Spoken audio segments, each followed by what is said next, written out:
Hello दोस्तों, good morning. Satpura online classes में आपका स्वागत है। डीसी मोटर में आज नेक्स्ट टॉपिक हम पढ़ेंगे back EMF in DC motor, है ना। मतलब कि डीसी मोटर में बैक ईएमएफ कैसे बनता है। ठीक है, तो जो हमारा EMF equation of DC generator का फार्मूला था, सेम वही फार्मूला होता है।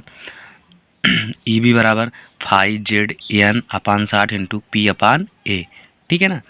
अब अगर हम बात करें यहाँ ई बी क्या है, तो ई बी क्या है आपका बैक ईएमएफ, है ना। अब बैक ईएमएफ किस में होता है, बोल्ट में। ठीक, इसके बाद फिर फाई, फाई क्या है आपका, तो फाई है प्रति पोल चुंबकीय फ्लक्स, है ना। और फ्लक्स की इकाई क्या होती है, वेबर में होती है। ठीक है ना। इसके बाद फिर जेड आर्मेचर में चालकों की संख्या, इसकी कुछ इकाई नहीं होती है ना। फिर एन आर्मेचर की घूर्ण गति जो आरपीएम में है। और पी क्या है, नंबर ऑफ पोल्स, मतलब पोलों की संख्या। ठीक है, ये क्या हुआ आपका आर्मेचर बाइंडिंग में समांतर पथों की संख्या, है ना। आर्मेचर बाइंडिंग हम आपको पढ़ाया था ना। आर्मेचर बाइंडिंग दो प्रकार की होती है, एक लैप बाइंडिंग, एक वेब बाइंडिंग। लैप बाइंडिंग में क्या होता है, ए बराबर पी, मतलब समांतर पथों की संख्या बराबर पोलों की संख्या। और वेब बाइंडिंग में क्या होता है, ए बराबर 2, मतलब समांतर पथों की संख्या बराबर 2। ठीक है ना। अब ये जो आपका बैक ईएमएफ होता है, तो इसका दूसरा नाम क्या होता है, काउंटर ईएमएफ के नाम होता है ना। हिंदी से क्या बोलते हैं, विरोधी विद्युत वाहक बल, है ना। क्वेश्चन पूछ लेता है कि बैक ईएमएफ का दूसरा नाम क्या होता है, तो क्या होता है, काउंटर ईएमएफ। ठीक है, और इसका हिंदी नाम क्या होता है, विरोधी विद्युत वाहक बल, है ना। अब देखिए प्रारंभ में क्या होता है, जब हमारे डीसी मोटर की स्पीड क्या रहती है, शून्य रहती है, तो आर्मेचर क्या फ्लक्स नहीं काटेगा ना। ठीक है, जब आर्मेचर फ्लक्स नहीं काटेगा, वहाँ पे बैक ईएमएफ का मान क्या होता है, शून्य रहता है। ठीक है, इसी कारण जो मोटर होता है, तो स्टार्टिंग में क्या आता है, करंट ज़्यादा लेती है। ठीक है ना। अब फिर ये भी क्वेश्चन आता है, जैसे हम बैक ईएमएफ की दिशा को ज्ञात करने के लिए किस नियम का रूल्स का प्रयोग करते हैं, तो फ्लेमिंग के राइट हैंड रूल से ज्ञात की जाती है। ठीक है ना। डीसी मोटर के बैक ईएमएफ की दिशा फ्लेमिंग के किस नियम से ज्ञात की जाती है, तो फ्लेमिंग के राइट हैंड रूल से ज्ञात की जाती है। ठीक है, अब यहाँ से हमारे न्यूमेरिकल क्वेश्चन भी आ जाते हैं। ठीक है, न्यूमेरिकल जो हम नेक्स्ट वीडियो में करवाएंगे आपको, है ना। कि इतने मतलब कि यहाँ पे फाई का मान इतना है, चालकों की संख्या इतना है, स्पीड इतनी है डीसी मोटर में, तो बैक ईएमएफ का मान निकालिए। ठीक है, या तो फार्मूला ही पूछ लेता है ना। अब नेक्स्ट टॉपिक है आपका टार्क, है ना। जो कि हम टार्क के बारे में पढ़ेंगे कि टार्क क्या होता है। ठीक है, तो टार्क को हिंदी से क्या बोलते हैं, घुमाव बल बोलते हैं, या तो बल आघूर्ण बोलते हैं। ठीक है, क्या बोलते हैं, या तो घुमाव बल बोलेंगे या तो बल आघूर्ण बोलेंगे। ठीक है, अब देखिए जैसे ये हमारी कोई क्या है, खूंटी है। ठीक है, अब यहाँ पे हमने एक रस्सी बांध दिया। अब ये खूंटी को यहाँ पे हम एक एक्सिस मान लिए, मतलब कोई अक्ष है ना। अब यहाँ पे इसको ऐसे जब हम टच करेंगे तो ऐसे ऐसे घूमेगी, है ना। तो अपन नॉर्मल से इसको क्या बोल सकते हैं कि किसी वस्तु को उसके अक्ष के परितः है ना, अक्ष के चारों ओर मतलब। ठीक है, घुमाने वाला जो टॉर्क होता है, घुमाने वाला बल, है ना, वो हमारा क्या कहलाता है, टॉर्क कहलाता है। ठीक है, क्या कहलाता है, टॉर्क कहलाता है। ठीक है, अब देखिए जैसे ये आपका क्या हो गया, इसका फार्मूला की अगर बात करें हम, ठीक है, कि फार्मूला क्या होता है, तो टॉर्क को हम टी से डिनोट करते हैं, और टी बराबर क्या होता है, एफ इंटू आर, है ना। मतलब कि कितना फोर्स लग रहा है इस यहाँ से यहाँ तक की दूरी में, है ना। इन दोनों के गुणनफल को हम क्या बोलते हैं, टॉर्क बोलते हैं। अब बल का यूनिट क्या होती है, न्यूटन होती है, और रेडियस की क्या होती है, मीटर। तो इसकी इकाई क्या निकल के आती है, न्यूटन मीटर आती है ना। क्या आती है, न्यूटन मीटर, है ना। बहुत इंपॉर्टेंट है, इसको याद रखिए। टॉर्क की इकाई क्या होती है, न्यूटन मीटर, और न्यूटन मीटर बराबर क्या होता है, जूल होता है ना। तो कभी कभी जूल भी पूछ लेता है कि अगर ऑप्शन में न्यूटन मीटर नहीं है तो जूल भी रहता है, तो किसकी इकाई होगी, हमारे टॉर्क की ही इकाई होगी। ठीक है, अब देखिए, अब अगर हम बात करें कि ये जो आपका टार्क होता है, तो टार्क कितने प्रकार का होता है डीसी मोटर में। ठीक है, तो डीसी मोटर में टार्क हमारा दो प्रकार का होता है, एक होता है आर्मेचर टार्क और दूसरा होता है हमारा सॉफ्ट टार्क। आर्मेचर टार्क क्या होता है, जो वास्तव में उसके अंदर उत्पन्न होता है, वो हमारा क्या कहलाता है, आर्मेचर टार्क। और जो उसके उसको वास्तव में घुमाने का काम करता है, ठीक है, मतलब कि उसको घुमाने का जो काम करता है, वो हमारा क्या कहलाता है, सॉफ्ट टार्क, है ना। हम दोनों अच्छे से पढ़ेंगे और दोनों बहुत इंपॉर्टेंट हैं। ठीक है, सबसे पहले हम आर्मेचर टार्क स्टार्ट करते हैं। ठीक है, तो देखिए जैसे मान लीजिए हमारा एक आर्मेचर है, ये एक चक्कर जब कंप्लीट करेगा, ठीक है, तो एक चक्र में किया गया कार्य क्या होगा, डब्ल्यू बराबर एफ इंटू एस, है ना। अब अगर हम बात करें कि अब डब्ल्यू बराबर मतलब तो ये वृत्त है, वृत्त के चारों ओर घूमेगा, है ना, परिधि, तो वृत्त की परिधि बराबर क्या होता है, 2 पाई आर। तो डब्ल्यू बराबर एफ इंटू क्या हो जाएगा, 2 पाई आर। ठीक है, अब अगर हम बात करें कि एन चक्र में कितनी बार घूमेगा, तो एन चक्र में डब्ल्यू बराबर क्या हो जाएगा, F into 2 pi R N हो जाएगा। अब आर्मेचर में उत्पन्न शक्ति क्या होगी, ठीक है, तो एफ इंटू 2πr बराबर, है ना, अब P बराबर इंटू यहाँ पे भी आई होता, ठीक है, तो यहाँ पे वोल्टेज की जगह में हम ई भी ले सकते हैं, है ना, क्योंकि बैक ईएमएफ ही है ना, ये आर्मेचर करंट हो गई।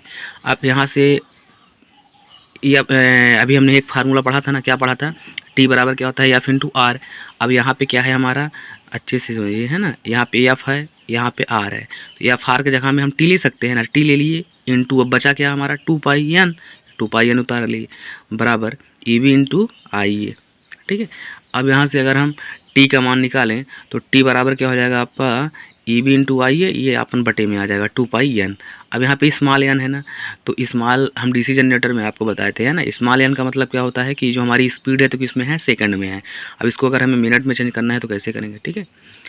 अब देखिए, तो 60 सेकंड बराबर 1 मिनट होता है, तो 1 सेकंड बराबर क्या हो जाएगा 1/60 मिनट, इसको चेंज कर दीजिए, ठीक है।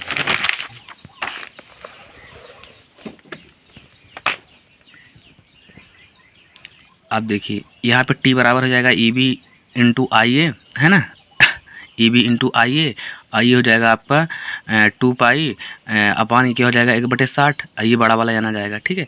अब देखिए यहाँ से क्या होगा, टी बराबर ये 60 आपका ऊपर जाएगा तो 60, है ना, ये 60 हो जाएगा, और ई बी इंटू आई ए अपान 2πn, ठीक है। अब यहाँ से अब अगर हम आर्मेचर टॉर्क की बात करें, अब देखिए यहाँ पे हम 2π का मान कितना होता है 3.14, दोनों का गुणा करके 60 से डिवाइड करेंगे तो कितना आ जाएगा 9.55 आ जाएगा, ठीक है। आइए E B I A upon N पहले से ही था।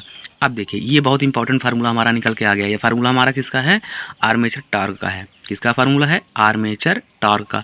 अब यहाँ से ये क्वेश्चन पूछा जाता है कि जो आर्मेचर टॉर्क होता है तो बैक ईएमएफ के क्या होता है, समानुपाती होता है, और आर्मेचर करंट के क्या होता है, समानुपाती होता है, लेकिन जो हमारी स्पीड होती है उसके क्या होता है, व्युत्क्रमानुपाती होता है। यहाँ से 3 ऑब्जेक्टिव क्वेश्चन हमारे क्लियर हो रहे हैं, है ना।